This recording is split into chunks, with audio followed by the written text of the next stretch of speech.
is one of my favorite topics that I've covered in the past. New house stories, in which unsuspecting people who just moved into their new homes discover something or perhaps someone that shouldn't be there. But before getting into those, I want to thank DraftKings for sponsoring this video. DraftKings is an online, real money casino that lets you play whenever and wherever legally permitted. Choose from over 300 real money games, slots, blackjack, roulette, and live dealer games. With more real money games added regularly, DraftKings Casino is changing the game with new ways to play.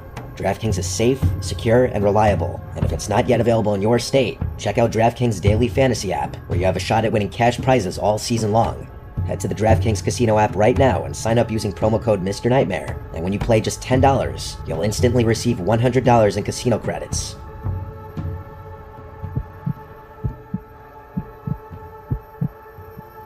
This happened a few years ago, but it still gives me an unsettling feeling whenever I think about it. The only reason I'm talking about it now is because I feel like it's been long enough since it happened, and I won't risk anything by putting it on the internet. Back then, my wife and I had just moved into the suburbs from the city. We'd just had our third kid, and between the baby stuff, the toys, and the general chaos, our apartment felt way too cramped. We found a nice house in a quiet, safe neighborhood. The neighbors described it as the kind of place where you'd feel fine leaving the doors unlocked. The house itself wasn't massive, but it was definitely a step up from the tiny space we'd previously been living in. One of the features that caught my wife's eye was the backyard. It had this beautiful, slightly overgrown garden with a few old statues scattered around. They were weathered, a little eerie looking, like something out of Game of Thrones. I know it sounds weird, but my wife and I loved it, said it gave our yard character.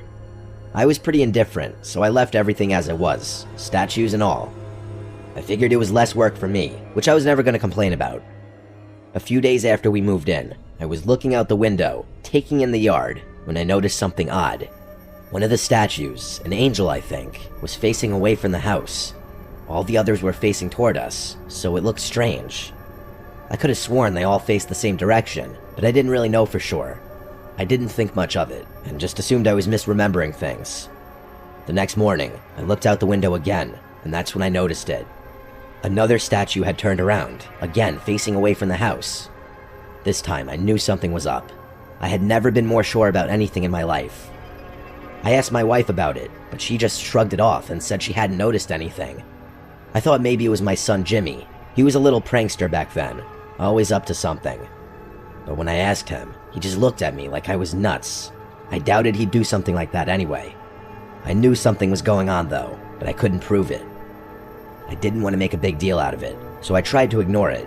Besides, I had bigger problems to worry about. I don't like admitting it, but money was really tight during that time, and I lived in perpetual fear that I was going to lose my job. A few days went by without anything strange, and I started to relax. But then, one evening, I looked out the window, and my heart nearly stopped. All of the statues were lined up in a row at the very edge of the house, just standing there. It was a freakish sight, like something out of a horror movie. I know it sounds ridiculous, but part of me could feel all those eyes looking at me. My breathing went shallow. I couldn't decide whether it was more scary or bizarre. I went outside to get a closer look, trying to make sense of it. Before opening up the back door, I took a few nervous glances around the yard to make sure there was no one out there. It was daylight, but I was paranoid. Eventually, I worked up the courage to open the door and go inspect the statues. I went to lift one of them, and immediately realized something. Those statues were heavy, way too heavy for one person to move alone. I couldn't even budge one of them on my own. As I was debating what to do, my wife came outside, and the look on her face told me she was just as freaked out as I was. She suggested maybe some of the other neighbors were messing with us, trying to scare the new people on the block, but that explanation literally made no sense. We had met all of the neighbors, and they all seemed like fairly normal people. Plus, I had trouble believing that anyone sane would do this to a family with young children. This was harassment, not some harmless prank. We ended up calling the police, but as you might expect, they couldn't do much. They suggested putting up some security cameras, but we didn't have the money for that. I told the cops we would, but on the inside, I was really reluctant to do something so drastic. They left, and I guess I felt a little better, even though my wife was still extremely shaken up. My wife and I did everything we could to hide the situation from our kids. Say what you will, but we didn't want to scare them. Nothing happened the next day, or the next. I speculated that the cops had scared whoever was there away, which did track on many levels. So we tried to forget about it, even though neither of us really felt comfortable. I tried to assure myself that maybe my wife was right. Maybe it had just been a prank or something. That didn't do anything to calm my nerves, though. I was on edge, looking out the windows every time I passed by, half expecting to see the statues somewhere else. I hope no one ever has to experience the sensation of feeling unsafe in your own home. A few days passed without incident.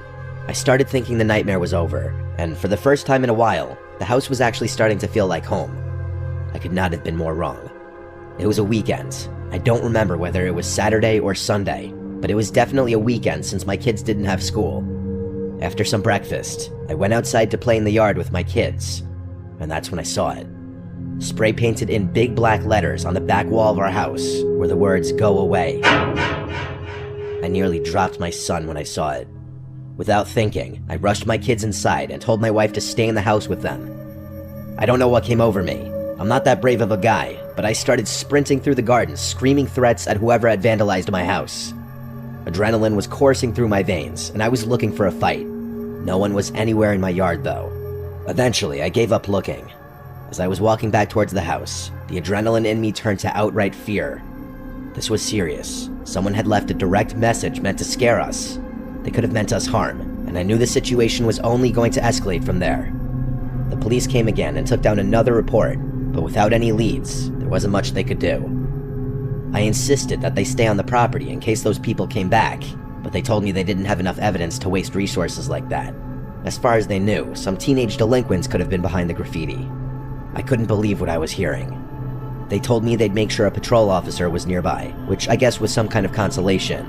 My wife was twice as upset as I was, so I reassured her that we'd be okay, even though I was freaking out internally. That night, I was in the kitchen when I heard my wife scream from the living room. I ran in, and she was standing by the window pointing outside. I looked, and my stomach dropped. There were 5 people standing in our backyard, each of them wearing white face coverings. They were dancing around in this strange, jerky way, almost like puppets. We just stood there, watching them, too shocked to move. It was terrifying. I don't know what they were trying to accomplish, but it was the most disturbing thing I'd ever seen. I snapped out of my haze and grabbed the biggest kitchen knife we had. I basically screamed at my wife to call the police, and while she was doing that, I ran out the back door with a knife in my hand. I screamed like a clinically insane person and took one step toward them before instantly regretting it. There were 5 of them and 1 of me. They could have been armed. Before anything else could happen, I turned and ran back inside the house like a coward. The knife must have scared them though, because they stopped dancing and ran into the garden, out of sight. I told my wife to run upstairs, find the kids, and hide, and I guarded the back door in case they tried to break in. By the time the police arrived, those people were gone. The police did a thorough search, but couldn't find any trace of them. That was the last straw. I didn't care about the cost. I bought and installed security cameras the next day. My wife was hysterical for weeks after that, begging me to let us move somewhere else. I told her that if one more thing happens, that we would, but that we'd probably be screwing ourselves financially if it came to that. Luckily, the cameras must have done the trick, because those people never returned, and we never had another incident occur on the property. The scariest thing, though, is that we still live in the same house, and never got an explanation for what happened.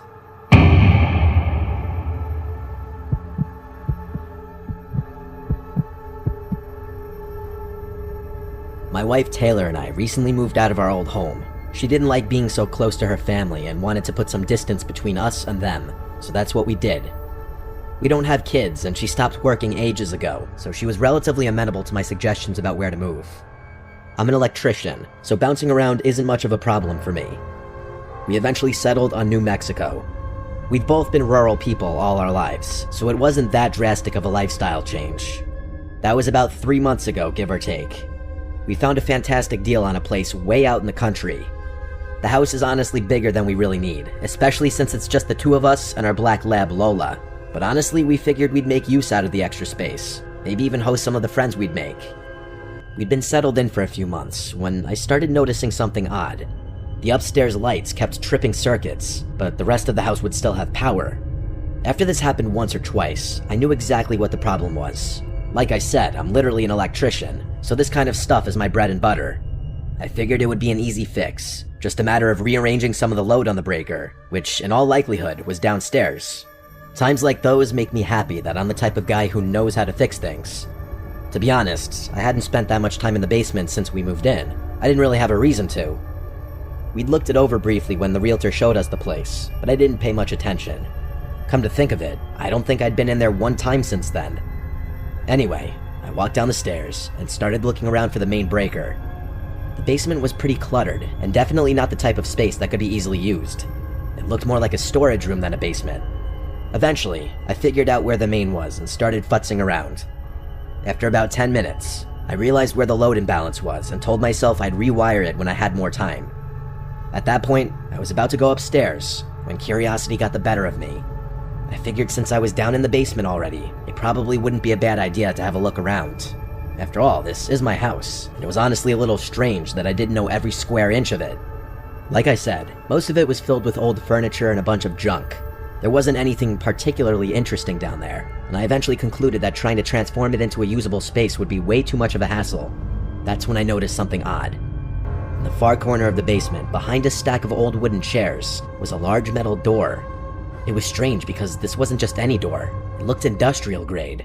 It was also a lot taller than most normal doors would be, and seemed pretty thick too. I walked over to it, and my suspicions were confirmed. It looked like the type of door you'd see securing a walk-in safe or some kind of panic room.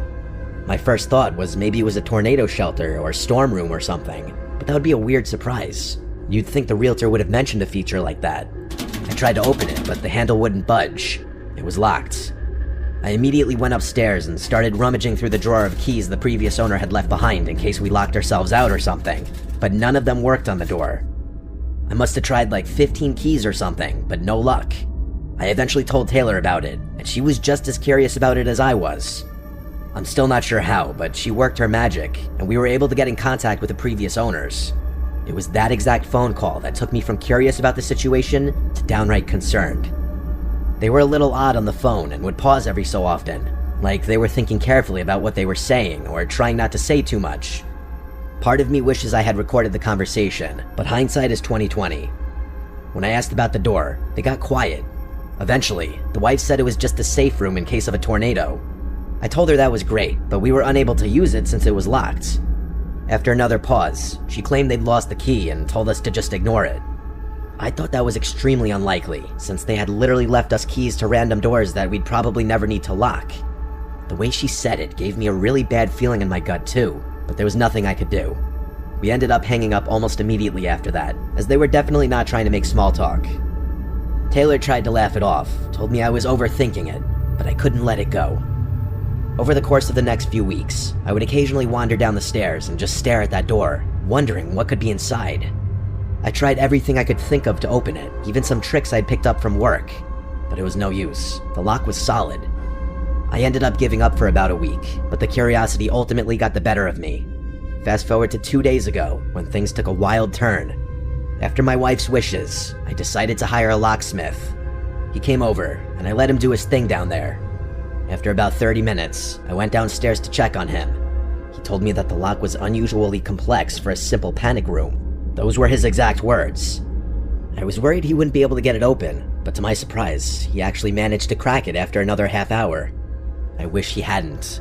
Inside, the room was set up like some kind of shrine. There were old black and white photographs on the walls, all covered in strange symbols that I didn't recognize. In the center was a chair, just facing the wall. It looked like someone had spent a lot of time sitting there, just staring at nothing.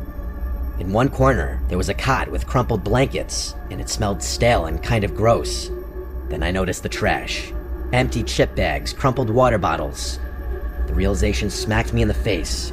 Someone had actually been staying down there, and not that long ago. I was dumbfounded. I didn't think the situation could get much worse. But of course, that's what happened.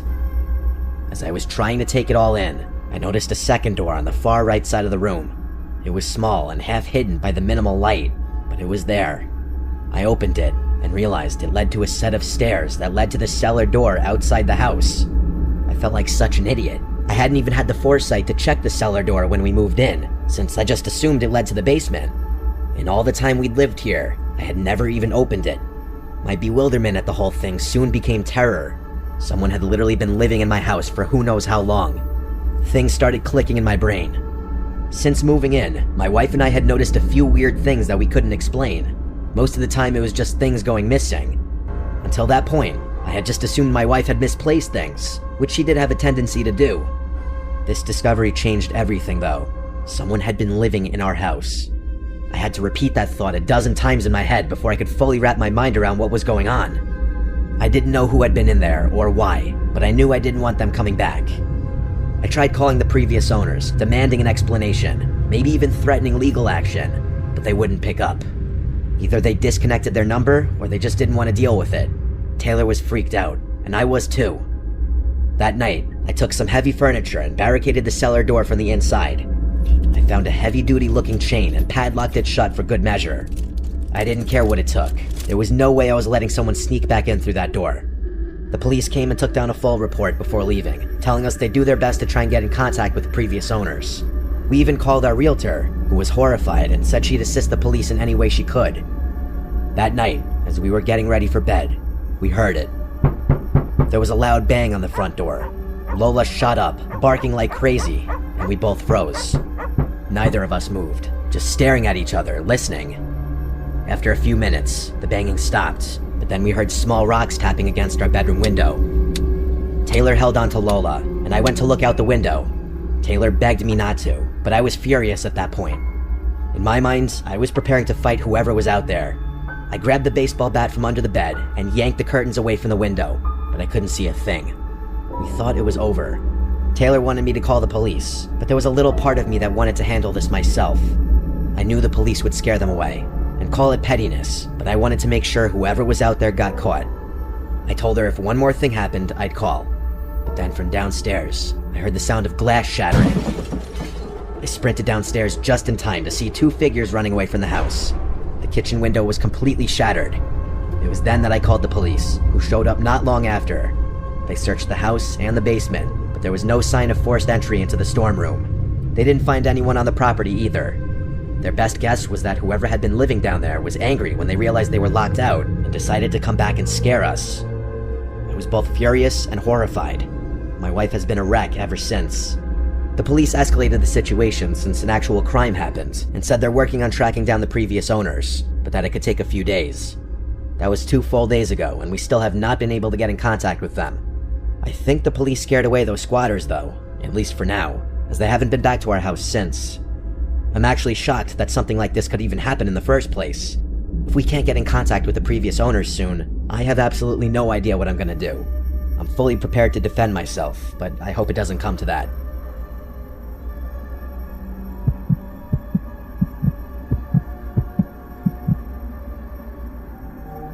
When I bought my first house, I was only 27. I'd saved up for years, and even though it was just a small, modest place, I was proud of it. Moving in, though, that took some adjustment. I'd lived with my parents my whole life, along with 3 siblings and 2 dogs. The house was loud, always buzzing with life. But this was quiet. Really quiet. That was honestly the hardest part about the transition. The lack of noise. Living alone felt strange, and at first, I wasn't sure I'd ever get used to it. I'm sure anyone who's gone from living with family to living alone knows what I'm talking about. One thing I loved about the house was the tiny balcony on the 2nd floor. Don't get the wrong impression, I don't even know if I can really even call it a balcony. It was barely big enough to stand on, and I couldn't even fit a chair out there. Regardless, I go out there most nights after work to take a break and clear my head. I smoked pretty often, but I hated the smell, so smoking inside wasn't an option for me. The balcony was twice as beneficial for that exact reason. I didn't even have to go outside or leave the comfort of my own home just to smoke. It felt like a luxury. I'll describe the layout of the property so what I'm about to tell you makes sense. The block I lived on was pretty standard, with houses adjacent to each other all the way down. The street behind mine was exactly the same, meaning everyone's house would be sharing a backyard if it weren't for the 10-foot-tall fences designating the property lines. From my balcony, I could see over my backyard neighbor's fence and into his yard. You could see the whole place, really. After a few weeks, I realized I'd met almost all the neighbors except him. Come to think of it, I don't think I had ever seen him, let alone have a conversation with him. The guy never waved and never came over. I never saw him in the yard or at the bedroom window. Nothing. It was like he didn't exist. If it weren't for the occasional bedroom light on at night, I would have assumed the place was deserted. I guessed that there was an old person living there since the grass looked like it hadn't been cut in years, and I never heard any sounds from their yard. After another week, curiosity got the better of me, and I decided to go introduce myself and at least put a face to the name. One Saturday, I walked around the block to his place, expecting to knock on the door and maybe make some small talk. But the house looked rough. Rough was an understatement. It looked completely untouched. The yard was a mess, overgrown with weeds, and the whole place looked like it had been ignored for years. The paint was chipping, some of the siding had been scratched off, and the walkway was stained. The doorbell was broken, so I gave a few loud knocks and waited. Nothing. I felt awkward standing there and started to wonder if maybe the place really was vacant. But then I saw a slight movement behind the window shade. Just a flicker, like someone was peeking out. That was enough for me. Someone was in there, spying on me, but wouldn't open the door for some reason. I turned to leave, when all of a sudden, the door flew open, slamming against the wall like someone had ripped it open in a violent rage. I jumped back, totally thrown off. I whipped around and found myself face to face with an elderly Asian woman standing in the doorway, staring at me. She was short, with gray hair pulled back in a tight bun. Her skin was wrinkled, but somehow tense, like she was flexing her face muscles, if that even makes sense. Her eyes were wide, unsettlingly wide. I can't even lie, I was pretty freaked out just looking at her.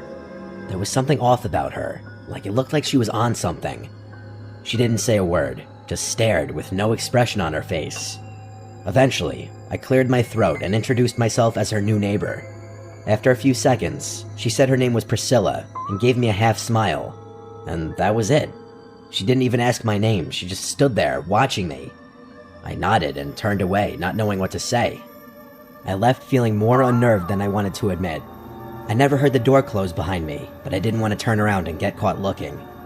Later that night, I went out to my balcony like usual, trying to forget about the strange interaction. At that point, I had no idea of the ordeal that I had just gotten myself into. When I glanced over the railing, there she was, that crazy-looking lady from earlier, standing dead center in her yard, looking straight up at my house. She didn't move, didn't call out, just stood there, staring.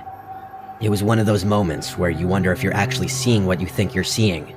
I didn't know if I should say something, wave, or pretend like I hadn't noticed her. It was one of the freakiest things I'd ever seen, and I didn't know how to handle it. I went back inside and told myself she was just a little messed up in the head, and that I shouldn't be getting worked up over a harmless old lady. But it didn't stop there. The following night, I saw her again, but this time, she was moving from one window to another inside her house, watching me from each one. Although I pretended not to notice her, part of me felt like she knew that I knew she was watching. I was hoping she'd stop, but she didn't. She was still looking at me when I finished smoking and turned to go inside. Out of curiosity, I peeked out one of my windows about 20 minutes later to see if she was still looking at my house. To my horror, she actually was. I called my dad, and he told me that she probably had dementia or something, and that she was most likely just lonely or confused. He told me that I should actually feel bad for her. It was kind of hard to feel bad for someone who was borderline stalking me, but my dad calmed my nerves and assured me that she was harmless. A few nights passed without anything weird happening. I didn't see her in her yard or at any of her windows. I thought maybe my dad had been right, and was starting to feel glad that I hadn't done something drastic. That is, until one morning, when I found a woman's sock on my side of the fence, just sitting in my yard. I stared at it, feeling a chill run through me. This wasn't just her strange behavior anymore. She'd been on my property. I didn't know what to do. I didn't want to confront her, but I was starting to feel like I couldn't ignore it either. I should have called the police right there, but I didn't because I didn't want to create issues with a neighbor. That night, as I was laying in bed, the doorbell started ringing. Not once, not twice, at least a dozen times, one right after the other. I didn't even need to look. I knew it was her. In my tired haze, I wasn't thinking clearly. I was more annoyed than scared. I got up, threw on a shirt, and went to the door, telling myself I'd just ask her to leave me alone. I told myself that I'd been putting this off for long enough, and it was about time I dealt with it. I have no idea why I wasn't scared in that moment. I still look back and cringe at how flippantly I handled the situation. I don't even want to say I was naive, but I can't think of a better word to describe my attitude to it all. The second I opened the door, she lunged at me. She ran full speed at me with a kitchen knife in her hand, her face twisted in rage. She started screaming, yelling something about how I had taken her son from her. I barely had time to process what was happening. I grabbed her arm, managing to wrestle the knife out of her grip, and I pinned her down on the floor. She was easy to overpower, but that didn't make the situation any less terrifying. My heart was racing and my hands were shaking as I held her there and called the police. She was still screaming nonsense about her son and told me that she was going to kill me. At one point she tried to bite me, but I wasn't going to let her go until the police arrived. It was the longest 5 minutes of my life.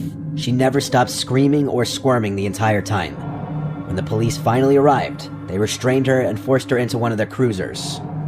She screamed the whole time, and I could still hear her screaming even after they shoved her in the car. I had never been more scared in my life.